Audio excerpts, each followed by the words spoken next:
Պարոն Սավգուլյան, այսօր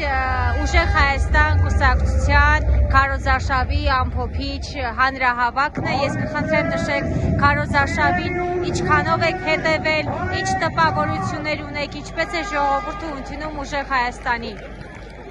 Հայաստանի ազգային քաղաքացիական միավորումը, ինչպես գիտեք,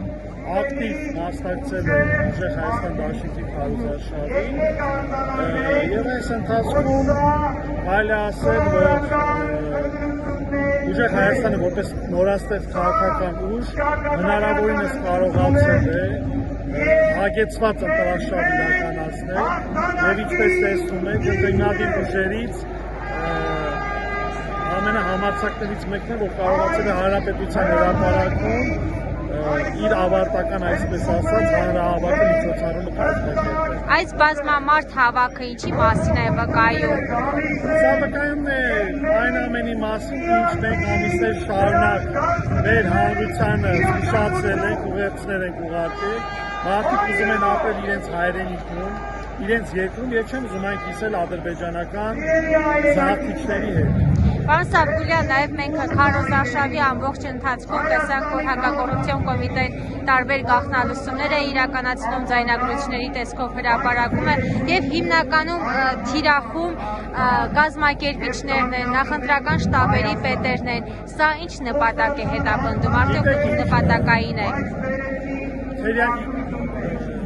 Այսպես ասած, քննչական կոմիտեն կամ հակակոռուպցիոնը թող իրենց գնահատականները վերջնական տան, իհարկե վճռական որոշումով դատարան է կայացնելու, բայց այստեղ բազմաթիվ շերտեր կան, որոնք միախառնված են։ Մասնավորապես հատկապես ձայնագրությունների մի մաս օրինակ առնչվում է այն աշխատողներին, որոնք ձևակերպված են եւ աշխատում են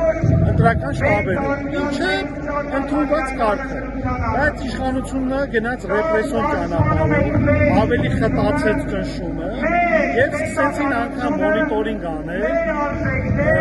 որ գիտեք ինչ, դիցում կենտադեք ինչի է տվյալ շտաբին 20 կամ 25 աշխատող եւ դա դիտարկեցին արդեն որպես ընտրակաշռ,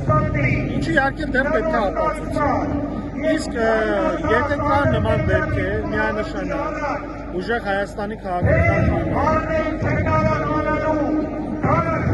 չի ողջունում եւ եթե կան նման ախտախնդիրներ, արկածախնդիրներ, որոնք փորձում են խաթարել ընդհանուր այս ընտրական գործընթացը, կարող են նրանց գործողությունները արժանանալ իրավական գնահատականի։ Մենք չենք 4 օր անց ինչ պատկեր ենք ունենալու, արդյոք իշխանափոխությունը մոտ է, հավանական է։ Իշխանափոխությունը շատ հավանական է եւ այդ ամեն ինչը բնականաբար կախված է ընտրողից։ Կախված է նաեւ այն ուղերձներից, որոնք որքանով է հասել մեր հանրության զգալի հատված, որտեղ հիմնականում գիտեք մարզերում, խուլ ծայրամասերում հանրությունը գտնվում է հմեկի ազդեցության տակ,